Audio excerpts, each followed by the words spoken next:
paz do Senhor esteja com todos vocês. Abra sua Bíblia, por favor, no livro de Atos dos Apóstolos, capítulo 10.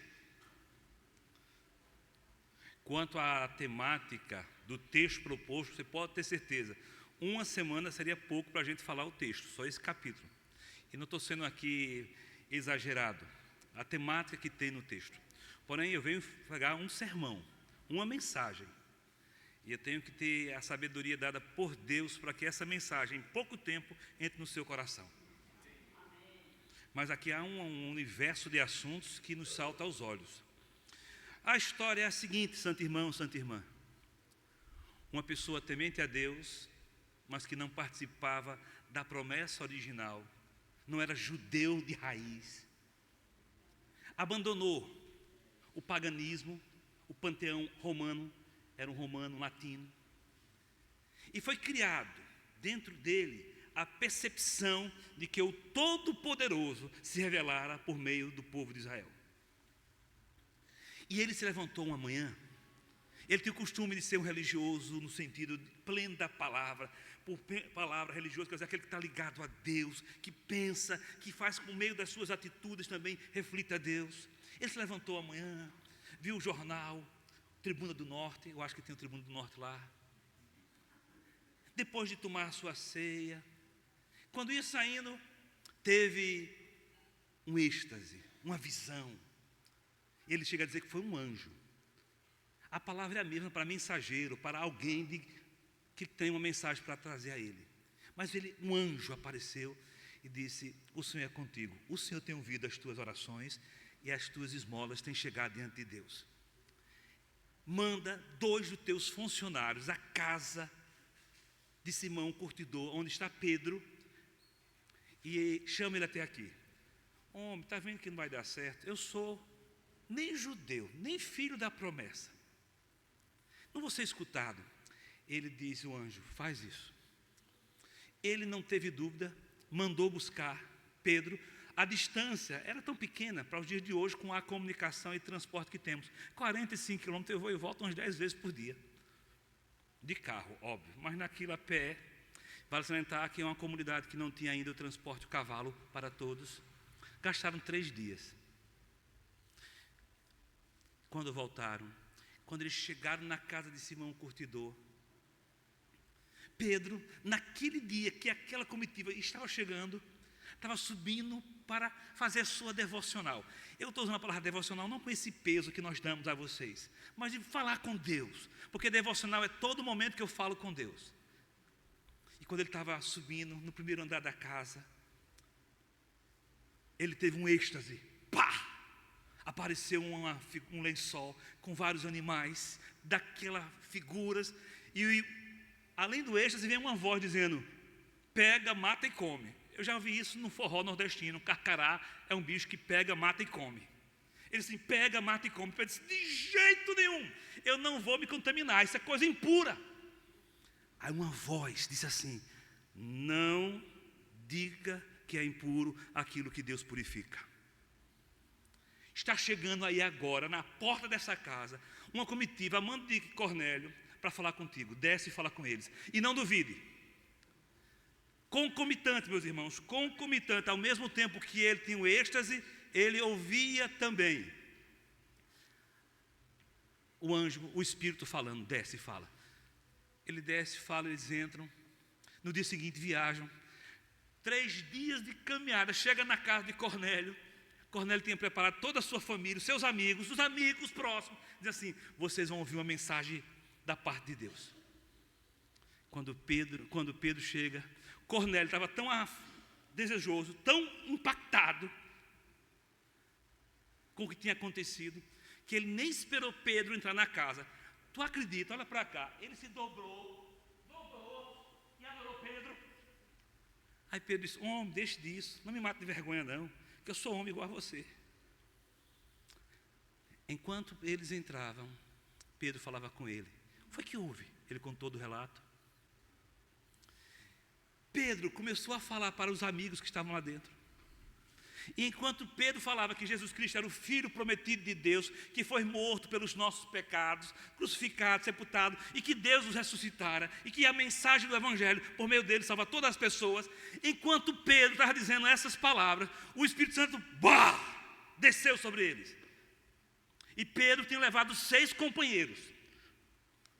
Aí Pedro disse assim: tem como a gente não dizer que esse povo também agora dá promessa?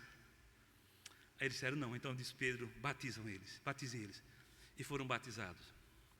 Essa história aqui, em tão pouco tempo que eu falei, vou ler o texto e expor para vocês, é a inauguração, o início. Se eu posso dizer para vocês, o início da igreja cristã está aqui. Aqui está a gênese, a origem da fé cristã. Para todos agora, é universal.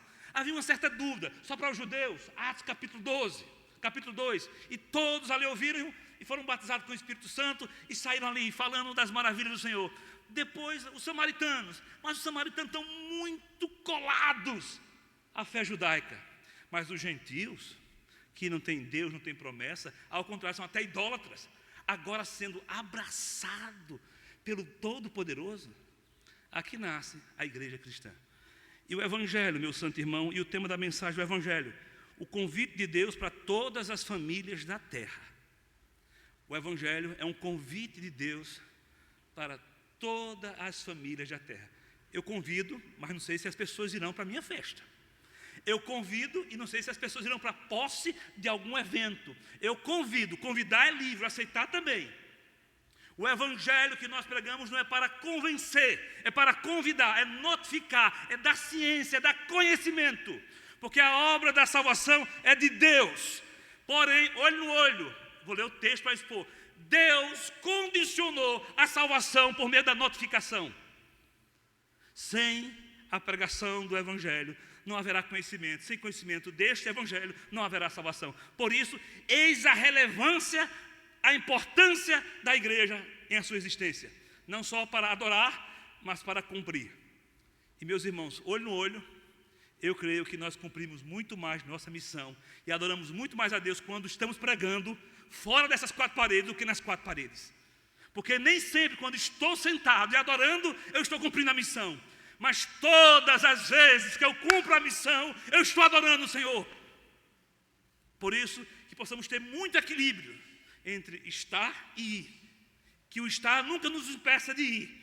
E que o ir nunca nos impeça de voltar e dizer: grandes coisas o Senhor tem feito na nossa caminhada. Amém? Leamos o texto, por favor. Vou ler os 2 primeiros versículos primeiro. E depois vou expor o texto. Diz assim o texto: morava em Cesareia um homem de nome Cornélio, centurião da corte chamada italiana, piedoso e temente a Deus com toda a sua casa, e que fazia muitas esmolas ao povo, e de contínuo orava a Deus. Essa expressão que eu quero destacar para vocês: um homem piedoso, temente a Deus, é uma expressão geral para toda aquela pessoa que passou a aderir, a aceitar, a caminhar a fé judaica. Seria um prosélito. Ele se tornou judeu. E por se tornar judeu e não ser 100% judeu da sua origem, era chamado de temente a Deus. O texto nos leva a entender algumas colocações que vamos fazer da importância do Evangelho como convite. Lê comigo a uma só voz o verso 3. Você pode ler comigo o verso 3? Leamos juntos então. Esse homem observou claramente durante uma visão, cerca da hora 9 do dia, um anjo de Deus que se aproximou dele e lhe disse: Cornélio. Este, fixando nele os olhos e possuído de temor, perguntou: que é, Senhor? E o anjo lhe disse: as tuas orações e as tuas esmolas subiram para a memória diante de Deus. Queria destacar essa palavra memória, que está no sentido de conhecimento, aquilo que é registrado e jamais será apagado dos acontecimentos da história. que as nossas preces, que as nossas atitudes sejam memoráveis na presença do Senhor. Eu sei que o Senhor não precisa de um livro de memória para lembrar das nossas atitudes. Deus não é assistido assim. Ele se assiste propriamente. Ele é todo onisciente. Mas é uma linguagem humana própria para instigar os seus leitores, as pessoas que escutam, dizendo assim: cuidado, porque as nossas atitudes estarão sendo guardadas e serão elas retribuídas de acordo com a vontade de Deus. Amém, meus irmãos? Então, cuidado, boquinha, no que fala. Cuidado, não vou dizer olhinho, porque alguns são zoiudos mesmo. Cuidado, olhinho, no que vê. Cuidado com as tuas atitudes. Parece que há nesse texto uma certa condição dizendo que se eu faço bem, o bem eu recebo. Mas eu sei que coisas boas acontecem às pessoas ruins e coisas ruins acontecem às pessoas boas em suas atitudes. Então eu não posso engessar e dizer que essa é a regra. Mas uma coisa eu sei: de Deus não se zomba. Aquilo que o homem planta, isso colherá. Numa linguagem mais clara e direta: quem planta vento, colhe tempestade. Quem planta pecado, colhe escândalo. Mas quem planta virtude, piedade, colherá a memória do Senhor, dizendo: fosse fiel no pouco, subo muito te colocarei, bendito seja o Senhor. Gente boa, gente amiga, o texto está dividido em 4 partes, bem claro. Eu vou mostrar primeiro a preparação. Do verso 1 ao verso 22 é uma preparação. E é interessante, eu poderia gastar um pouquinho de tempo aqui. Do verso 1 ao 22 é uma preparação. Mas eu vou destacar algumas coisas. O primeiro momento é um êxtase. Algo peculiar à velha dispensação. No Velho Testamento, veterotestamentário, há muito disso, êxtase no Velho Testamento. Se você estiver lendo o livro de Ezequiel, lendo o livro de Daniel ou de outros profetas, haverá muito êxtase. Anjos, demais nós temos na velha dispensação. Aqui envolve êxtase, aqui envolve anjos.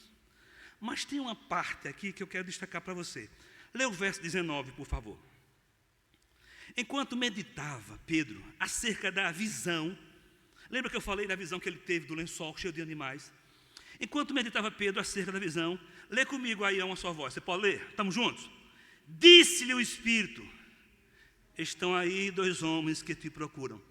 Poucas as vezes, ou quase não, ouvimos o Espírito falando diretamente na velha dispensação. E quem nos fala diretamente na nova dispensação, podemos ter êxtase sim, podemos ter visões sim, mas a forma direta hoje é por meio do Espírito Santo. Ó igreja, ouvi o Espírito, e ouvir o Espírito é ouvir a palavra, e ouvir a palavra é ouvir a direção dele para nós. Mas ele dá êxtase ainda hoje, não está fechado. Ele dá visões, sim, mas é por meio do Espírito que a igreja é direcionada. Amém. Meus irmãos, aonde há maior resistência ao Evangelho nos dias atuais, se tem falado que muitas pessoas que têm se convertido ao Evangelho após a pregação são precedidas de êxtase, são precedidas de visões, de revelações, não de algo novo da palavra, mas de Deus dando àquela pessoa a se conhecer. E no mundo muçulmano, há muitas pessoas relatando que apareceu algo extraordinário. E eu não vou expressar mais que isso, porque falta-me a investigação para saber se de fato é algo sobrenatural. Mas uma coisa é certa: ninguém no mundo culturalmente oposto a qualquer outra religião vai se expor de peito aberto dizendo que é contra. Ora, se nós num país cristão saímos do catolicismo para um evangelho, para um cristianismo protestante ou evangélico, sofremos retaliações familiares, regionais, até no emprego, imagine se aqui fosse um país onde eu abraçasse uma outra religião. Aí que eu sofreria o antagonismo, o refúgio, a rejeição. E ninguém em sã consciência gosta de sofrer. Voltemos para o texto. O texto fala que o Espírito Santo falou. É interessante observar essa preparação, do verso 1 ao 22. Está lá: um dia como qualquer. Deixa eu tirar os óculos aqui, olhar para vocês. Deus se revela no dia qualquer da nossa vida. Ele não antecipa, Ele não pavimenta a sua revelação como se fosse: Romeu, se prepara que hoje eu vou te revelar. Por favor. No dia a dia, na vida cotidiana dos meus afazeres, o Senhor intervém, bendito seja o Senhor. Sai dessa onda pensando que o Evangelho vai te tornar uma pessoa tão especial que Deus vai te avisar quando vai revelar-se. Ele é Senhor da revelação e o Evangelho é o caminho da pacificação dos homens com Deus e de Deus com os homens por meio de Jesus Cristo. Gente boa, gente amiga, algumas coisas desse texto ainda que eu quero falar para vocês. Dá uma olhadinha, por favor. Podemos ler juntos? E eu convido você mesmo, o verso 22. Então disseram: o centurião Cornélio, homem reto e temente a Deus, e tendo bom testemunho de toda a nação judaica, foi instruído por um santo anjo para chamar-te à sua casa e ouvir as tuas palavras. Aqui termina a preparação. Ao mesmo tempo, Cornélio recebe uma revelação, uma abordagem, uma mensagem extraordinária. Eu vou usar a palavra alienígena no sentido de ufologia, porque não é normal ouvirmos um ser que não é nós, que não é da nossa raça, nossa cultura, falar. É algo alienígena, é algo de outro mundo, é algo que transcende. Eu quero aproveitar toda a religião calcada na razão, toda a religião que eu vou chamar religião cível, religião da razão, religião do conhecimento, ela não se transcende, ela nos chama aqui de tolos, de fanáticos, de fundamentalistas. Nós cremos num Deus que se revela, onde a sua mensagem entra na nossa cultura e Ele não é um de nós, continua sendo Deus, e nós podemos transcender dizendo: eu sei que eu tenho centenas de aflições, mas a minha paz não está no contexto secular, mas a minha paz está naquele que domina todas as coisas, que é o Senhor, e eu transcendo. Olho no olho, ai daqueles. E aqui está a derrocada de toda outra religião. Ela é seca, ela explica, ela concatena as ideias, elas pontuam a razão, nos consola pelo consolo do argumento, da lógica, mas não nos transcende. Não nos leva a dizer assim: eu sei que eu estou com câncer, eu sei que meu filho está preso, eu sei que eu não tenho solução, mas eu dou um salto de fé. E esse salto de fé só tem na cruz de Jesus. Eu continuo crendo na transcendência. Eu pulo na transcendência, porque a razão que eu encontro é suficiente para fechar a porta da transcendência. Mas a cruz diz assim: creia, o impossível continua conosco. Amém. Gente boa, gente amiga, vamos agora para a explicação. Veja, por favor, o verso 23 ao 33. Pedro vai com eles. Pedro, pois, convidou-os a entrar. Vocês não sabem a importância dessa expressão aí, porque eu estou falando de gentios, escravos, servos. Eu não vou usar a palavra empregado no sentido que nós temos na CLT nos dias de hoje. Nem empregado, era servo mesmo, eram pessoas compradas, eram escravos para fazer o serviço. E era uma grande honra, viu, servir um nobre. Pois, santo irmão, santa irmã, como tem aí, e um judeu convidando gentios a entrar na sua casa. Não seria fácil. Já começa aí as coisas sendo quebrantadas. Veja o que acontece. No dia seguinte, levantou-se e partiu com eles. Também alguns irmãos dos que habitavam em Jope foram em sua companhia. Pedro diz assim: eu creio na revelação, eu creio na transcendência, eu creio que houve revelação por meio de êxtase, um anjo falando, até o Espírito Santo falando comigo, mas vou tomar cuidado, porque uma coisa é a transcendência, outra coisa é a razão religiosa que domina e que administra a economia. Olho no olho, não há uma sociedade entre ideia, ideologia e materialismo que não tenha a religião ligando as suas economias. Meus irmãos, só essa expressão, alguns irmãos dos que habitavam em Jope foram em sua companhia. Dá para eu passar uns 2 minutinhos falando mais aqui. O que é que isso quer dizer? Que Pedro precisava de 2 testemunhas para servir de defesa, caso ele fosse acusado que estava entrando na casa de gentios e profanando a promessa do povo judeu, maculando, porque não haverá mais unidade, jamais, entre uma fé nacionalista, e aqui está o fracasso de toda religião nacionalista. Ela não vê a outra nação, ela não vê o outro diferente como irmão, como membro, como alguém da mesma fé em Cristo Jesus. E aqui começa, eu fui muito cedo na afirmação dizendo que aqui começa a igreja cristã. É porque agora de toda língua, raça, povo e nação se toma assento à mesa com o Senhor. Aqui, meus irmãos, que coisa bela vai ser o final do texto. Mas o capítulo 11 é Pedro se justificando, dizendo: meus irmãos, deixem de ser radicais, deixem de olhar a religião judaica pura e simples. Deus se revelou a eles, mas eles são gentios, eles não têm promessa, eles são idólatras. Deus se revelou a eles. Aí Pedro diz, dá uma olhadinha no capítulo 11, verso 15, por favor. Você pode ler comigo na sua voz? Quando, porém, comecei a falar, caiu o Espírito Santo sobre eles, como também sobre nós, no princípio. Meus irmãos, aconteceu algo que nós não temos controle. E nós, religiosos, queremos ter controle de tudo, principalmente dos acontecimentos sobrenaturais. Nós não temos controle. Posso afirmar tranquilamente, Deus não é controlado. O seu conhecimento sim, mas Deus não. Nós controlamos o conhecimento de Deus nas nossas dogmáticas. Nós até expurgamos algumas ideias das dogmáticas presentes para dizer que Ele não faz mais isso.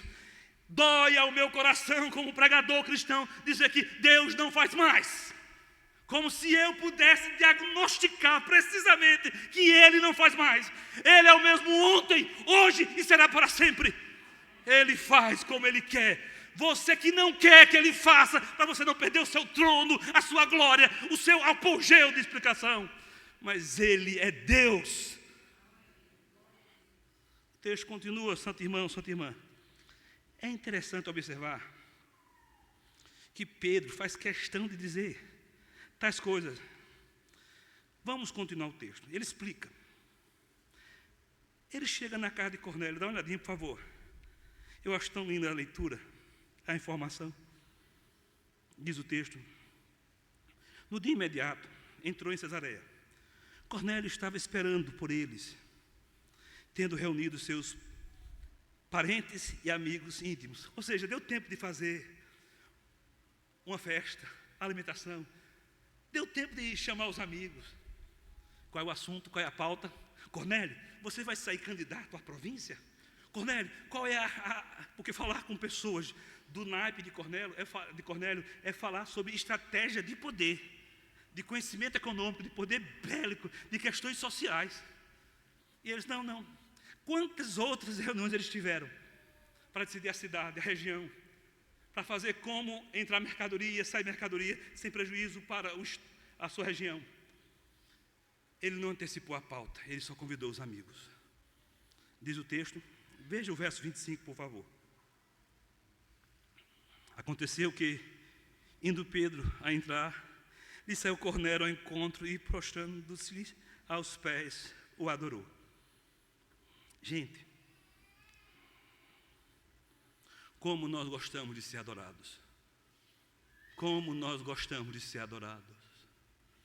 Está aqui o professor, é o melhor professor. E nós sabemos que os alunos podem ser a imagem e semelhança do diabo nessa hora. Está aqui o nosso melhor doutrinador, o irmão que sabe tudo. Meus irmãos, falo de mim, luto para que os elogios e reconhecimentos não entrem no meu coração com vaidade, mas que seja para a glória de Deus. Sei da importância dos títulos do conhecimento, mas importa que ele cresça e que eu diminua. Não preciso trazer à baila, à tona, o conhecimento puramente simples. Eu me lembro do irmão apóstolo Paulo dizendo: considere todo o seu conhecimento como refúgio, para que a glória seja do Senhor e não seu. O Evangelho não divide pão com orgulhosos, mas o Evangelho dá pão para os humildes de coração. O Evangelho não alimenta orgulho, quebranta orgulho. Gente boa, gente amiga. Eu já estive em algumas igrejas, visitando, pregando, público grande, dezenas, até milhares, dezenas de milhares. E a igreja que eu pastoreava voltava para a igreja memorial e tinha no culto de oração e doutrina 20 e 30 pessoas. Aí eu me lembro uma vez o reverendo Diogo falando comigo, dizendo: Eve, a igreja local serve para nos colocar nos trilhos, para não pensarmos que somos grandes coisas. Nós somos apenas servos do Senhor, e servos que fazemos aquilo apenas que Ele manda. Imagine, se for muito mais do que uma ordenança, mas se for proatividade de acordo com o seu querer. O texto diz que Pedro teve Cornélio se adorando assim. Você já imaginou a arquibancada, a atenção? Todo mundo diz assim: esse cabra é bom. Pedro deve ser tampa de crush, como diz o pernambucano. Tampa de crush. Deve ser o rei da cocada preta. Porque, vê bem, Cornélio, o senhor, o bambambam da região, dobrando o joelho, a gente tem que se deitar e beijar o pé desse homem. Você trouxe algum presente para esse rapaz aí? Pegue no Wikipedia, veja a história de Pedro. É um pescador, gente simples, não tem nenhum curso universitário, não é nem funcionário, nada, é um simples, é um anônimo, olho no olho, é um ninguém que ninguém notou, mas que foi notado por Deus. A igreja é feita por aqueles que não são ninguém, mas que foram olhados por Deus. E os que querem ser alguém na igreja, que não foi chamado por Deus, mas pela instituição, ocupará o cargo. Igreja crescerá, mas igreja não seguidora de Cristo, mas seguidora de homens. O Evangelho não nos convida, nem te convida para seguir a pregadores, a fulanos que estão com tantos milhões de likes. O Evangelho te convida a entregar a tua vida a Jesus Cristo, e a única adoração deve ser a Ele. Nós adoramos os nossos ídolos cristãos evangélicos no nosso meio, quando falamos mais dos seus sermões e livros do que do sermão do Cristo e do seu Evangelho. Menos homens no nosso meio e mais o Evangelho em nome de Jesus. Menos nota de rodapé para o Evangelho, mais nota de rodapé para os comentários do Evangelho, mas para o Evangelho que seja letras garrafais dizendo: eu vim para que todos tenham vida. Palavras de Jesus. O texto é essa explicação, meus irmãos. Dá uma olhadinha no texto. Eles adoram. Dá uma olhadinha, por favor. Verso 26. Mas Pedro o levantou. Olha, meu querido, eu passava 10 minutos aqui argumentando, mas Pedro levantou. Aqui eu vejo Pedro lutando contra a idolatria do seu coração. Aqui eu vejo Pedro lutando contra o auge, o ápice que ele atingiu, dizendo: rapaz, fica aí. Como nós gostamos de ter pessoa aos nossos pés. Mas o Evangelho é libertador. O Evangelho não quer ninguém aos nossos pés. O Evangelho quer todos aos pés do Cristo, dizendo: o Senhor é o meu libertador. O Evangelho é essa potência que liberta para não escravizar. Mas os cristãos, muitas vezes, nas suas mensagens, libertam para cativar as pessoas aos seus pés. Não, nós não vamos tirar ninguém da escravidão do pecado para a escravidão de uma piedade aos meus olhos. Nós levantaremos e dizemos: somos pecadores, falhos, iremos andarmos juntos e adorando o Senhor. Que possamos ser levantadores de pessoas que não entenderam ainda que só o Evangelho nos leva a Deus, e só Deus, por meio de Jesus, merece toda a honra e toda a adoração. Diz o texto, meu santo irmão, minha santa irmã: ergue-te, que eu também sou homem. Rapaz, eu também sou homem. Meus irmãos, eu também sou homem. Eu também sou pecador. Eu também sou falho.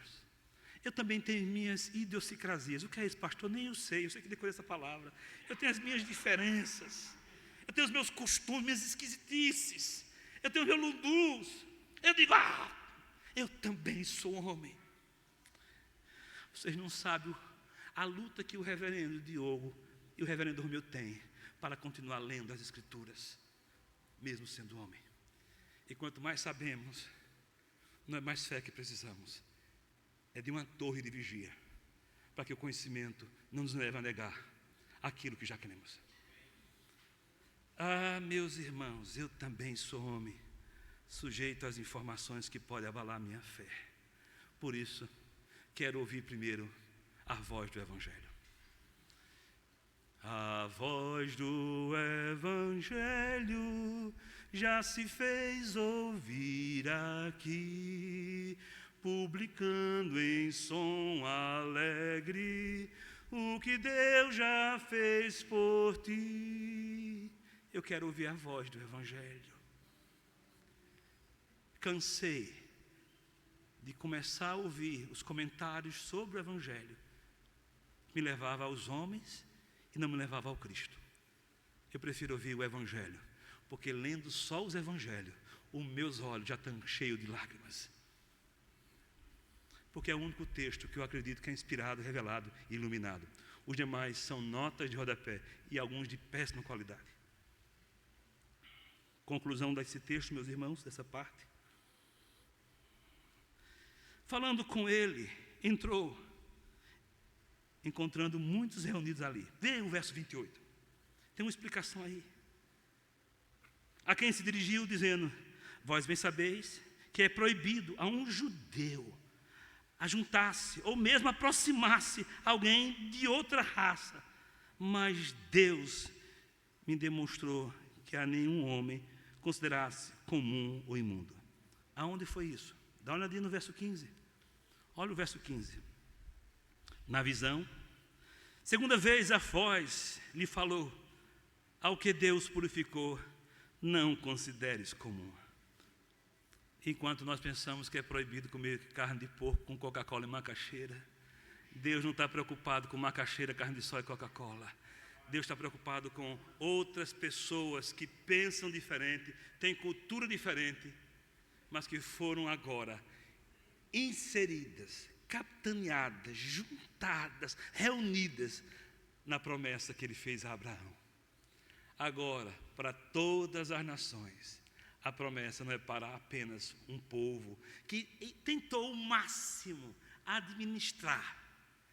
E olhe, e Deus disse: cativeiros, cativeiros. Por que nós pregadores muitas vezes só pensamos e falamos da idolatria e não da desobediência de Israel e não ser bênção para as nações, como já cantava os salmos? Além de ser uma nação que pecou, virou as costas para Deus, eles descumpriram a ordem universal de ser luz para as nações. Aqui, meus irmãos, o Senhor purifica toda pessoa. Eu mesmo estudando hoje pela manhã, pedi ao reverendo, não vou hoje de manhã, que eu tenho que terminar um capítulo de um ponto que estou escrevendo. Desde ontem, eu saí agora à noite aqui para a igreja, disse: meu Deus, Natal existe. Desde ontem que eu não saio de casa, Natal existe, olha aqui. Meus irmãos, pessoas são mais importantes do que comida. Eu vi o pastor falando hoje, escutando ele, sobre essa rinha, essa rixa que há muitas vezes entre agremiações. Aí ele citou América e ABC. Eu dei uma gargalhada, disse: e ainda tem americano? Não vou provocar isso. Está vendo? Deus está muito mais preocupado com a agremiação. Continue vibrando, continue também sendo cidadão dessa terra com a novidade de vida que há no seu coração com o Evangelho. Vocês sabem que eu torço pelo time que está liderando, o Botafogo. Espero que não seja um cavalo paraguai de novo. Mas a minha alegria não reside na premiação daquilo que eu escolhi para me representar em flashes de felicidade. A minha alegria, a minha paz, olha para cá, levanta a tua vista, está no que esses dois pedaços de madeira estão me lembrando como símbolo. E a importância do símbolo é que é um indicador de uma mensagem. A minha alegria está nele. Por isso, não importa onde for, seguirei meu Senhor. Não importa, seja no campo de futebol, seja sendo alguma pessoa num tribunal, onde for, a minha alegria não está naquela conquista que eu fiz, mas a minha alegria está naquela que Ele fez por mim. Ele me conquistou, o Senhor me chamou para si, louvado seja o seu santo nome. E o texto nos diz isso, que Deus nos purificou. Terra de Salém, onde não tem luz. Terra de Salém, onde não tem luz. Onde pedaços de madeira ainda escravizam o nosso povo. Por questões éticas e processuais, não vou dizer nome de outras religiões. Terra de Salém, que teve a oportunidade, no seu descobrimento, com os reformadores chegando aqui, na Baía da Guanabara, mataram. E nós, protestantes, já tivemos a oportunidade de fazer dessa terra mais uma terra de luz, mas botamos a nossa cosmovisão em vez do Evangelho. Que nas igrejas protestantes se tenha mais Evangelho em nome de Jesus Cristo. Menos pessoas e mais Jesus Cristo no nosso meio. Terra de Salém. Ah, meus irmãos. Terra de Salém, que tem como Canidé muitas vezes uma referência, que tem Santa Cruz, que tem muitas vezes o Corcovado com braços abertos, que não faz mais nenhuma diferença para protestante, pentecostal, neopentecostal, aquela imagem. Alguns até postam nos seus círculos de amizade. Deus purificou pessoas, libertou as pessoas em nome de Jesus. Quero convidar você a entregar sua vida a Ele, as tuas ideias. Quando eu digo entregar a tua vida, não é que você vai ganhar Deus para si, é tuas ideias, as tuas motivações. Entregar a Deus e o mais Ele fará. Entrega os teus planos a Ele. Transcende, pula do que você já está tão preso. Ele não é um rábula que promete sem condição. As promessas do Senhor permanecem reais para todo aquele que nele confia. Gente boa, gente amiga. Verso 29. Por isso, uma vez chamado, vim sem vacilar. Pergunto, pois, por que razão me mandaste chamar? Respondeu o verso 30, Cornélio. Faz hoje 4 dias que, por volta desta hora, estava eu observando em minha casa a hora 9ª de oração, e eis que se apresentou diante de mim um varão de vestes resplandecentes. Guardaram aí o nome da irmã. Domingo passado, cheguei aqui na nossa comunidade, ela estava toda de branca. Toda de branca, eu digo, querida. Eu conheço até um canto que diz, um homem de branco, mas uma mulher de branco eu não conheço. É essa a ideia, resplandecente. Eu gosto de vestir bem. Quem é que não se gosta de vestir bem? Eu gosto de terno. Essa semana passei 4 dias em São Paulo, em reuniões com os executivos do Mackenzie, tantas coisas. E eu, terno, eu gosto. Fazer o quê? É bom.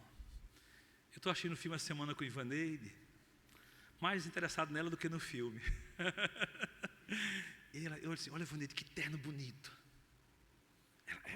Olha que italiano perfeito. Se nós sabemos o que é bom, feito por nossas mãos, imagina o que é belo. Eu vou usar a expressão perfeito, no sentido pleno da palavra, porque só é perfeito aquilo que vem diretamente de Deus. Só. E desse mundo caído, nada é perfeito, nada é belo, mas tudo pertence a Ele. E aqui eu estou calcado nas ideias de Platão, que o ideal está nele, tudo que é reproduzido. Pós-queda, né? Tem essas suas nódoas, essas suas dificuldades. Um homem com vestes resplandecente quer dizer muito mais do que está bem vestido. Se destaca. Lembra-me o universitário que eu falei? O padrão? É isso aqui. Que as vossas atitudes sejam as vossas vestes, em nome de Jesus. Que a vossa fé seja a sua vestidura, em nome de Jesus. Pois nós não temos como botar uma roupa resplandecente em nós, mas temos como resplandecer esta glória que o Evangelho nos colocou, por nossa fala, pelo nosso ouvir e pelas nossas atitudes. Resplandeçam vossas luzes através do escuro mar, no mar da ignorância, no mar da falta de respeito, no mar da desigualdade, no mar do racismo, no mar onde LGBTQIA+ são perseguidos, no mar daqueles que são minorias e são perseguidos pelo cristianismo que não deveria jogar pedra, mas amar e caminhar com eles assim, existe perdão para você, e não forçar a sua mudança pelo nosso querer, mas que a mudança venha pela convivência com Jesus Cristo. Isso acontecendo, faltará espaço nessa igreja. A convivência é o que faz a diferença, e não a imposição nossa. A imposição nossa só aproxima os iguais. E iguais, como diz tantos outros pensadores, Zygmunt Bauman chega a dizer que igualdade demais é construção de condomínio fechado. Que essa igreja não seja um condomínio fechado, mas que seus muros sejam naturais. Que as pessoas olhem para cá e digam: ali tem Jesus Cristo. Ali eu vejo pessoas resplandecendo amor, respeito, dignidade. Gente boa, vamos terminar? Teve uma profecia que eu ia pregar 2 horas, né? Vocês que estão nos acompanhando não viram a risada dos irmãos dizendo assim: não faça isso, por favor. Veja o verso 30, verso 31. E disse Cornélio, a tua oração foi, e disse a Cornélio, o anjo, a tua oração foi ouvida e as tuas esmolas lembradas na presença de Deus. Alguns pegam aqui para calcar sua religiosidade em termos de obras. Não, nós somos salvos, não pelas boas obras. Nós somos salvos mediante a graça, temos paz com Deus. Mas em gratidão a Deus fazemos o bem ao próximo. Amém? Não apenas em obras, mas também em julgamento. Porque é muito fácil um cristão fazer por meio de obras a sua popularidade. Mas muitas vezes falta em nós não apenas a envergadura de não fazer as obras, a nossa popularidade cristã só por obras. Falta em nós por pensamento, produções de conversa plena, sem criar e movimentar disparidades às pessoas. Meus irmãos, diz o texto. Veja o verso 33, vamos dar esse pulo aqui. Portanto, sem demora, mandei chamar-te.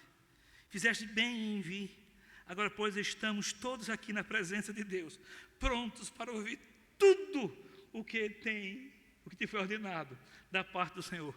É o que todo pastor quer na vida, é um auditório assim, reunido, que chegou antes de começar o culto, pronto para ouvir. Né? O pastor diz assim: ei, grupo louvor, não precisa não. Não precisa de grupo louvor. O povo quer ouvir. É isso mesmo? Ora. O pastor olha para mim, meus irmãos. O pastor fala assim: ó, é comigo hoje. Hoje eu vou falar. Olha o que ele falou. Então falou Pedro dizendo: reconheço por verdade que Deus não faz acepção de pessoas. Eita, meus irmãos. Louvado seja Deus. Até hoje se tem acepção de pessoas nesse Brasil. Quando vocês saem do Nordeste e vão para outras regiões, o nosso sotaque muitas vezes é alvo de deboche, de preconceito, de acepção. Eita! Alguns colocaram no Nordeste a figura vermelha de um partido. O Nordeste não é vermelho, o Nordeste não é inferior, o Nordeste é a nação brasileira. E nós não podemos, como cristãos, seja protestante, seja católico, carismático, pentecostal, não é pentecostal, patrocinar essa ideia. Nós somos uma nação onde tem milhares e milhões de pessoas remidas aos pés de Jesus. Deus não faz acepção de pessoas. Nós não sofremos muito disso, porque nós não temos muito negros na construção econômica do Rio Grande do Norte. Foi fácil, Mossoró, libertar e fazer, entrar no livro dos anais da história, dizer que os primeiros a libertar os escravos foi Mossoró. Não tinha nem 15 escravos. Vai para Pernambuco, para aquela região, vai para a Bahia, vai para as Minas Gerais, aonde se demorou muito. Ainda hoje, a economia e o conhecimento, quando se passa pela pele negra, é tido como pessoas de má índole, preguiçosos, rábulas, preconceitos. São pessoas que não deviam sair das suas comunidades. Suavizaram mais, não chamam mais favela, é comunidades. Meus irmãos, pode vir os negros para aqui, e os brancos, e todos nos sentaremos, e vamos chamar um outro irmão, porque Cristo não faz acepção de pessoas. E não só os negros, que ocuparam e ocupam cargos altos na sociedade, mas aqueles simples também, e como também os brancos que estão nos faróis pedindo esmola, porque tem também. Pode vir de qualquer nível social. O Evangelho não faz acepção de pessoas. Iremos chamar um ao outro de irmão em Cristo Jesus. Amém. Posso ouvir um amém pentecostal da igreja? Amém. Pelo contrário, em qualquer nação, aquele que teme e faz o que é justo, lhe é aceitável. Esta é a palavra que Deus enviou aos filhos de Israel, anunciando-lhe o Evangelho da paz por meio de Jesus Cristo. Este é o Senhor de todos. Vós conheceis a palavra que divulgou por toda a Judeia, tendo começado dele, desde a Galiléia, depois do batismo que João pregou. Como Deus ungiu Jesus de Nazaré com o Espírito Santo e com poder, o qual andou por toda parte fazendo bem e curando a todos os oprimidos do diabo, porque Deus era com ele.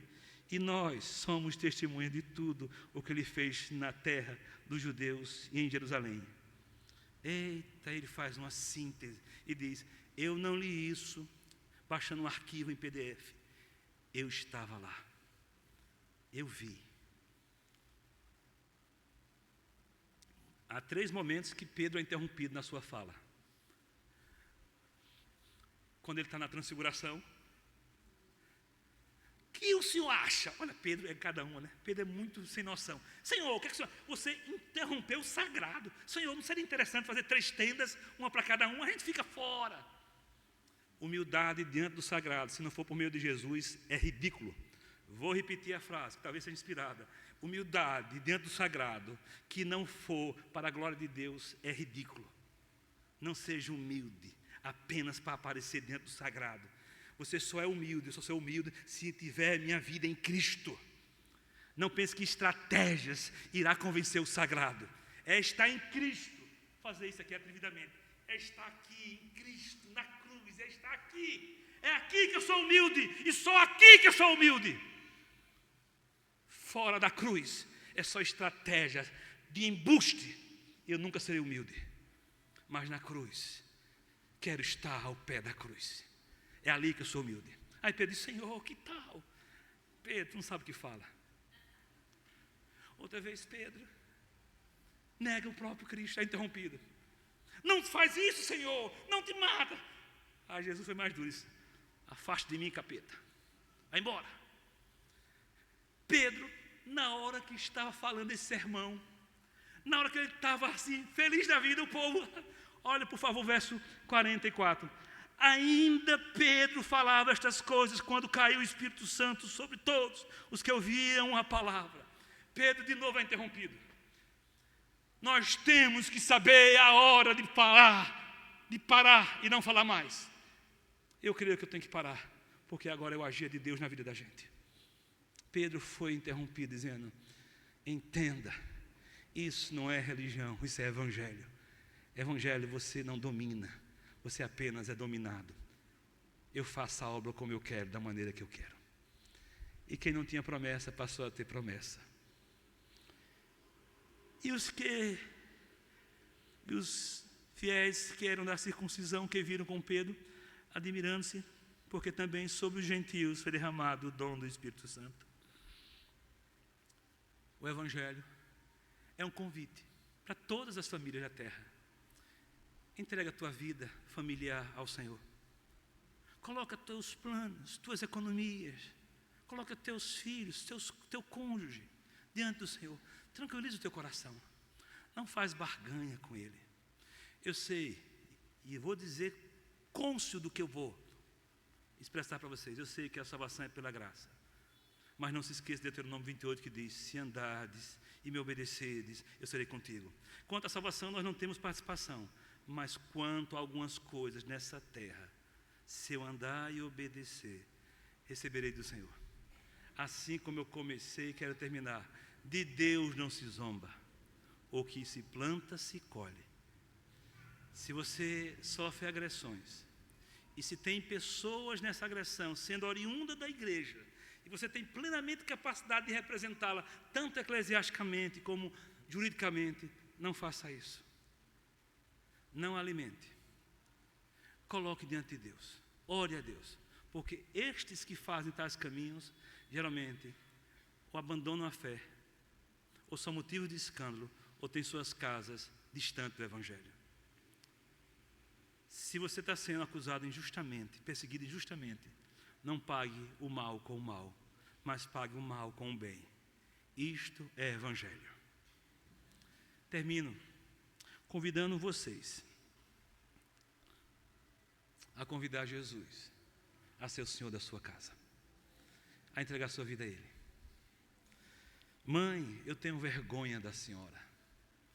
Esse foi o diálogo da filha com a mãe. Mas filha, por quê? As suas mãos são queimadas. E você sabe que criança tem uma transparência e uma honestidade na palavra muito grande. Não esconde. E a filha disse: mãe, não vá para a escola hoje para receber o presentezinho, manda a tia. Mas por quê? Ela disse: as suas mãos são feias.